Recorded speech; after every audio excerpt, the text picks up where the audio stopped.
For the last few years, the non-Pro or the number series iPhones have been like a watered-down version of previous year's Pro iPhones, and this is actually a good thing. Most of the early adopters or enthusiasts who are ready to pay a price premium for the new features get to experience them on Pro iPhones, and a year later, you get most of those features on non-Pro or the number series iPhones for half the price.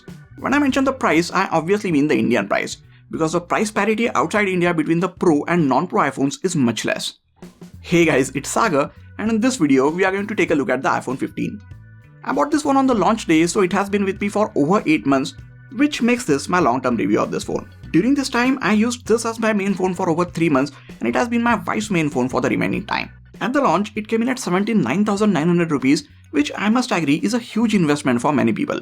But recently, it has been getting some price cuts and offers, and now you could regularly get it for close to 65,000 rupees, which makes it much more appealing for many people, and it will only get more appealing when its price comes down to 50 or 55,000 rupees during this year's Diwali sale. So at 64 or 65,000 rupees, should you get the iPhone 15 right now? Does what it offers even justify the price? Does it even make sense to go for the iPhone 15 as it is already 8 months old, or should you just wait for the iPhone 16? Or should you look at getting the iPhone 14 instead? I will try and answer all these questions and a lot more in this video. Let me answer the last question first. Right now, the difference between the price of the iPhone 14 and 15 is barely 6 or 7,000 rupees. So for this little difference, I strongly feel you should go for the iPhone 15. The upgrades that it offers over the iPhone 14 are well worth the extra 6 or 7,000 rupees. Now, although Apple claims that this is an all-new design, right from the moment you look at this iPhone 15, you know that it looks exactly like the iPhone 14 and 13. But once you hold it and look closer, you can see and feel all the differences. The first major difference is, now the back of your phone gets a satin finish instead of the glossy glass. I've been asking for this ever since I first saw it on the iPhone 11 Pros. This makes the phone feel so much better in your hand, and it also doesn't gather and show a ton of fingerprints, which I consider to be a big win. The sides of this phone are still flat and it can still stand on its own, but the front and back edges of this frame are now curved a bit, giving it soft edges. This makes the phone feel much more comfortable in the hand. Now for me personally, holding on to any of the previous iPhones even for a long time was never an uncomfortable experience, or so I thought. But thanks to these slightly curved edges, holding the iPhone 15 makes it an even better experience. This year on the Pro iPhones, Apple introduced a customizable action button which replaces the mute switch and sits above the volume buttons. But the iPhone 15 and 15 Plus still get the same mute switch that we got on all of the previous iPhones until now. At first, I was a bit disappointed for not getting it on the iPhone 15. But after having used the action button on the iPhone 15 Pro, or rather not having used it because of its placement, I don't feel like you're missing out a lot here. Other than the frosted back and the slight curve to the flat edges, the design of this phone largely looks like the same as the iPhone 14. Well, that is until you turn the display on. The new dynamic island at the top replaces the notch. Last year, we got this only on the Pro iPhones, but with the iPhone 15 series, Apple has brought it to the regular iPhones as well. This dynamic island unlocks a host of new features and a beautiful new interface to interact with your phone. Speaking of the display, it is still a 6.1-inch Super Retina XDR display, and now that the notch is gone, its resolution exactly resembles the iPhone 15 Pro. The max typical brightness has been increased to 1000 nits from 800 nits on the iPhone 14, and it can get as bright as 2000 nits for the outdoor conditions, which is way above the 1200 nits of peak brightness on the iPhone 14. It is still AMOLED, still really sharp, and watching HDR content on it is just a treat thanks to the wide color gamut. All in all, you will not have any complaints with this display other than maybe its refresh rate, which is still stuck at 60Hz. Almost all of the phones in this and even much lower price point have already shifted to 120 or 90Hz refresh rate displays, but here Apple is still keeping them reserved for Pro iPhones for yet another year. Actually, they do call 120Hz refresh rate ProMotion, so for them I think it does make sense to keep it just for their Pro devices.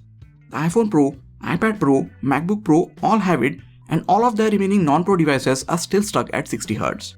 Now, I'm not trying to defend Apple, but I think for them, this is just another way to separate their Pro lineup. If you are coming from any of the previous generation iPhones, you will not miss the higher refresh rate since you have never tried it before.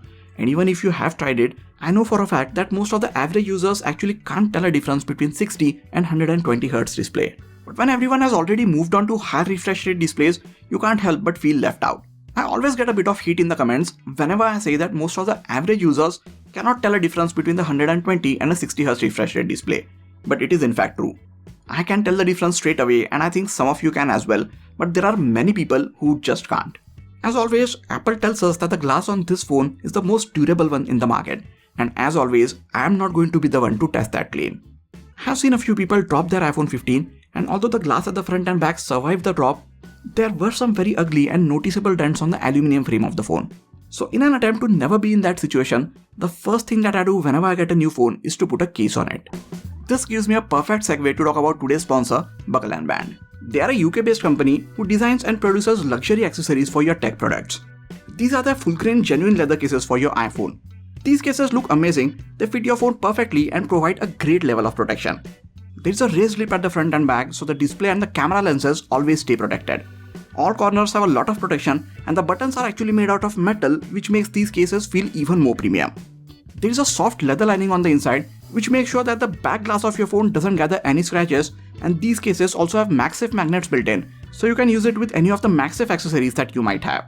Now you don't need an iPhone to use Buckle & Band products. They have some amazing leather cases for your laptops and tablets, and they even have these leather card wallets which I really love. To check out the entire collection of cases and accessories, head over to Buckle & Band's website from the link in the description section. I'm sure they have something for everyone. iPhone 15 comes with Apple's A16 Bionic chip. This is not the latest chip as that is the A17 Pro and it comes in the iPhone 15 Pro and the Pro Max. But the A16 Bionic is the same chip that they used in the iPhone 14 Pro and Pro Max, so we know that this processor still packs in a ton of punch.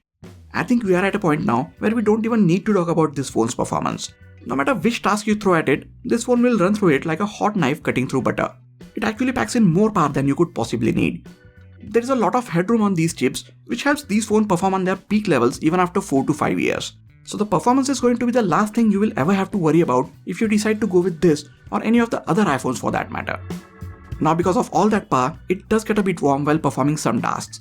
I actually never got it to heat up while using some intensive apps, but it does get a bit warm if I'm using the camera outside in sun for over half an hour.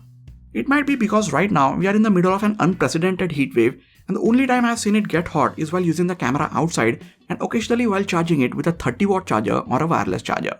Whatever the reason may be, Apple should have foreseen this and implemented better thermal management systems inside, like a copper plate or a vapor chamber, so this phone ran a bit cooler. Now don't get me wrong, this phone doesn't overheat in normal usage. It has only started getting a bit warm in the last couple of months, and as I said, a major reason for that could be the unprecedented summer heat that we are going through right now.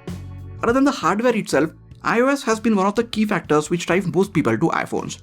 Some people feel that it's a bit restrictive and doesn't allow a lot of customization options, while others like the simplicity, ease of use, security, and the consistency it provides. Everything in the UI is well designed and thought out. Animations are smooth throughout the UI, and even at 60Hz, everything feels very fluid. iOS 17 had its fair share of bugs, but Apple was very quick to iron them out with updates. Right now, this phone is on iOS 17.5.1, which should tell you that we have got quite a few updates already. Some of these updates have been adding a few new features, while quite a few of them were fixing some issue or the other.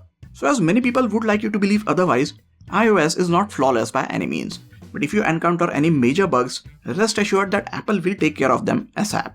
They provide the latest versions of iOS to devices for as long as 5 years at the very least, if not longer. So again, software-wise, you have nothing to worry about. Since the last couple of years, I have been really happy with the battery life on my iPhones, and this iPhone 15 carries over the same legacy. I get anywhere between 7 or 7.5 hours of screen on time, which I feel is pretty respectable. This will obviously vary depending on how you use your phone, but in any case, you can easily expect a day's worth of battery life out of this phone. As I said, my wife has been using this phone for the last few months and she is not a very heavy user, so for her, the battery easily lasts for a day and a half. Now if you want even better battery backup, then you can go for the Plus model, which packs a way bigger battery inside. Now one of the biggest changes to this year's iPhone is the way you charge them. Instead of the lightning port at the bottom, you now get a USB Type-C port for charging and data transfer, and depending on how deep you are into Apple's lightning accessories, this may be a good or a bad thing for you. A USB Type-C port on all of your devices is good, as there can be a unified charger for all of them. But if you are still using few of the other devices with a lightning port, like let's say the previous generation AirPods, an Apple TV remote, etc., and you have a lot of lightning cables spread across your house for convenience, it is going to be a bit of pain to replace all of them with a USB Type-C cable. This port on the iPhone 15 only supports USB 2.0 speeds, unlike the one on the Pro iPhones this year which supports USB 3.0 speeds. This is something I did not expect Apple to do. Now for some reason, if they didn't want to give us faster USB Type-C charging, the least they could have done is give us USB 3.0 speeds, so we could have at least transferred the data to and from this phone at a much faster speed. The cameras on this iPhone 15 have been a treat to use. Whether you're clicking images or shooting videos with it, this thing does not disappoint. It still retains a dual camera setup, but the main camera now gets a 48 megapixel sensor, which unlocks a whole set of features. This is a similar sensor that we got on the iPhone 14 Pros last year. So we are getting previous year's best cameras on the base variant of the iPhone 15.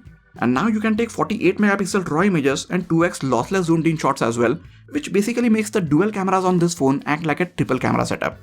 If you guys don't know this yet, it takes amazing images with great details and colors. Thanks to a bigger image sensor and a much wider aperture, the low light images look even better than the ones from the iPhone 14. One of my favorite features that Apple added this time is the auto portrait mode. Whenever the phone detects a face in the shot or when you tap on a particular subject to set the focus on it, the camera automatically starts capturing the depth information as well. So if you want to, with just a couple of taps, you can make any shot with people in it a portrait shot. This works even with your pets, which is really cool. I have made a very detailed camera review of this phone and also compared its cameras with the ones on the iPhone 14, 13 and the iPhone 11. You guys should definitely check those videos out. I will leave a link to them in the description section. Yes, the 15 Pro and Pro Max have an extra telephoto lens, but those phones also cost at least twice as much as this iPhone 15. So according to me, the price premium that they are asking over the regular iPhone 15, at least here in India, is definitely not worth it. That's the reason I think this is the phone that most of the people should be getting if you're serious about smartphone photography. There are a lot of smaller things like overall build quality of this phone, well-built buttons, strong haptics, subtle vibrations throughout the user interface, great sounding dual speakers, a display that can get plenty bright outdoors and very dim at the night, and a whole bunch of MagSafe accessories which you can put on and take off in a second takes the overall experience of using this phone to a whole new level. So with all of this, some of you might still have the question that should you go for the iPhone 15 in the coming days? Well, my answer to the similar question last year when you guys were asking about the iPhone 14 was no, and I asked you guys to go for the iPhone 13 instead. But this year, I think you guys should go for the iPhone 15. You get a newer design which offers more ergonomic grip, matte finish to the back, which if you are like me, saves you from wiping a ton of fingerprints, dynamic island at the front which makes the design closer to the Pro iPhones which cost a lot more, brighter display, same processor as last year's Pro iPhone, much improved cameras and a USB Type-C port. All of which I feel are well worth the extra price over the iPhone 14. With all of the things that it offers, I think the iPhone 15 is a pretty solid overall phone for most people. Personally, I feel this is the best non-Pro iPhone yet. And although it's halfway through its launch cycle, I think this iPhone 15 is still a really good option if you're looking to get a phone which will serve you well for the next 3 or 4 years at the very least. You could hold back for the iPhone 16, but it is at least 3 months away, so if you need a phone right now, you're out of luck. And all the latest rumors are suggesting that it will still get the same 60Hz display and possibly the same design with just a new placement for the dual cameras at the back, which I don't think gives you a compelling enough reason to wait for it. And not to mention that it will be available for full price for quite some time, whereas you can find a very good discount on the iPhone 15 right now. If you are planning on getting this iPhone 15 and you can hold on to your current phone for a little longer, let me tell you that there is no better time to buy this phone than during the pre-Diwali sale on Amazon and Flipkart.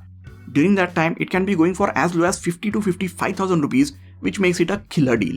And I think that is the lowest that it will be available for at least another 8 or 9 months. So if you are anyways planning to get one, that is the best time. Well, those are my thoughts after using this iPhone 15 for over 8 months. To put it simply, if you are looking to spend upwards of 65,000 rupees on a smartphone, this should be the one you should be getting. After having used it again for the last couple of weeks, the only thing which I don't like about this phone is, it is my wife's main phone and not mine. If you guys want to see a dedicated comparison between the iPhone 15 and 14, let me know in the comment section. That is it for this video guys. Please hit the like button if you enjoyed this video and subscribe to the channel for a lot more quality tech videos like this. You can also check out some of the other videos from this channel. This has been Sagar and I'll catch you guys in the next video. Take care.